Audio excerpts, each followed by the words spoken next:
ఈ సమావేశం ఏర్పాటు చేసుకున్నామో ఈ సమావేశానికి నాతో పాటు వచ్చినటువంటి మాజీ మేయర్ అజయ్ గారు, అదేవిధంగా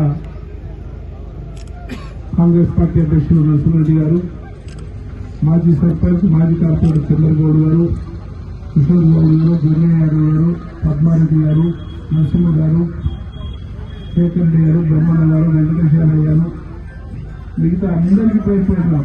వెంకటేష్ గారు, సుమన్ నాయక్ గారు, మిగతా అందరికీ కార్పొరేటర్లకు ఈ ప్రాంతంలో ఉండి 20 సంవత్సరాల నుంచి ఏదైతే మనం ఇక్కడ ఒక్క కులం కాదు,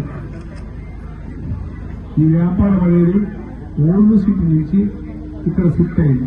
తెలుగు అడిగితే హిందీలో మాట్లాడుతున్నా, నేను హిందీలో మాట్లాడతా.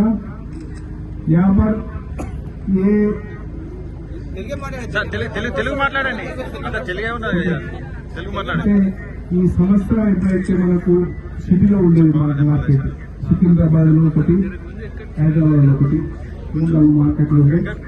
ఆనాడు తెలుగుదేశం పార్టీ గవర్నమెంట్ చంద్రబాబు నాయుడు గారు సిటీ అంతా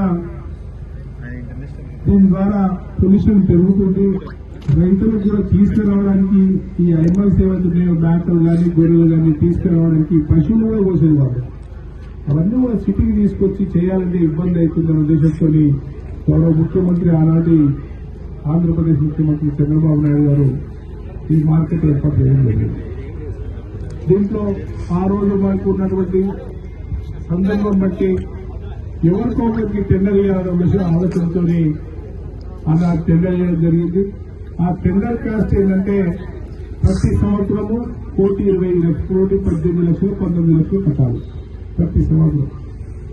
దానికి ఏదైతే ఆనాడు పశువులను కోసేది ఉండే, ఎక్స్పోర్ట్ బిజినెస్ ఉండే, అవన్నీ కూడా రాను రాను ఎక్స్పోర్ట్ బిజినెస్ బంద్ అయినాక మరి ఎట్లయితే ఇది ఉంటుంది అని చెప్పి మళ్ళీ ప్రభుత్వాలు మారడం, తెలుగుదేశం పోయి కాంగ్రెస్ రావడం, కాంగ్రెస్ పోయి టీఆర్ఎస్ రావడం, మళ్ళీ టీఆర్ఎస్ తర్వాత కాంగ్రెస్ రావడం జరిగింది.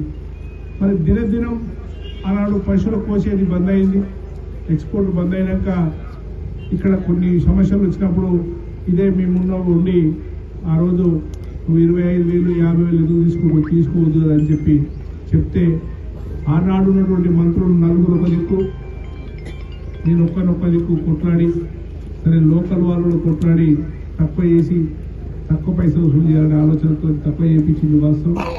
దానితో పాటు మొన్న మన వాళ్ళందరూ కూడా ఆ రోజే గౌరవ ఈనాటి ముఖ్యమంత్రి మన పార్లమెంట్ సభ్యుడు రేవంత్ రెడ్డి గారు ఒకసారి ఎంత పొల్యూషన్ అంతా వాసన వస్తుంది, ఈ గ్రామస్తులంతా మున్సిపాలిటీ వాళ్ళంతా ఇబ్బంది పడతా ఉన్నారు, మరి పెద్ద ఎట్లా స్మెల్ పొద్దున్నే స్మెల్ వస్తుందనే ఆలోచనతో ఓ రోజు ముఖ్యమంత్రి గారిని కూడా తీసుకొచ్చి కమ్మేల మొత్తం చెప్పడం జరిగింది. ఆ రోజు మనం అందరం చూసినాం, మనందరికీ కూడా తెలుసు.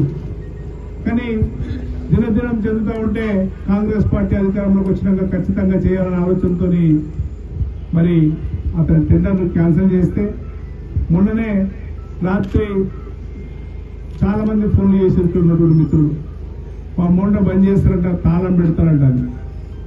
నేను చెప్పిన ఎవరైనా తాళం పెడితే నేను వచ్చి ఇలా కొడతా, అటువంటి సమస్య రాదు మీకు అని చెప్పి ఇమీడియట్లీ ఎవరితోనైతే మాట్లాడాలో గౌరవ ముఖ్యమంత్రి గారి దగ్గరికి వెళ్ళి రంగారోజులో గాంధీ ఘాట్ దగ్గర ఆయన గాంధీ జయంతి, మరి అక్కడి నుంచి ఇంటికి పోయిన తర్వాత ఈ విషయం మాట్లాడడం జరిగింది.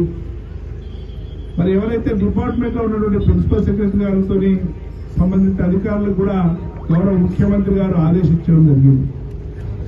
ముఖ్యమంత్రి గారు అక్కడ ఉన్నటువంటి రైతులకు కానీ ఎవరికి కానీ ఇబ్బంది కావద్దు, అది బంద్ చేస్తే సమస్య ఒక ఉత్పన్నం అవుతుంది కనుక ఆ సమస్యను యథావిధిగా నడపండి, మీరేదైతే వాళ్ళ దగ్గర మీరు కోసేదానికి కానీ మిగతా కార్యక్రమాలు ఉన్నాయో డిపార్ట్మెంట్ తో చేయించమని చెప్పి చెప్పడం జరిగింది. అది అయిన తర్వాత యథావిధిగా మన మార్కెట్ ఫుల్ అయింది, నడుస్తూ ఉంది.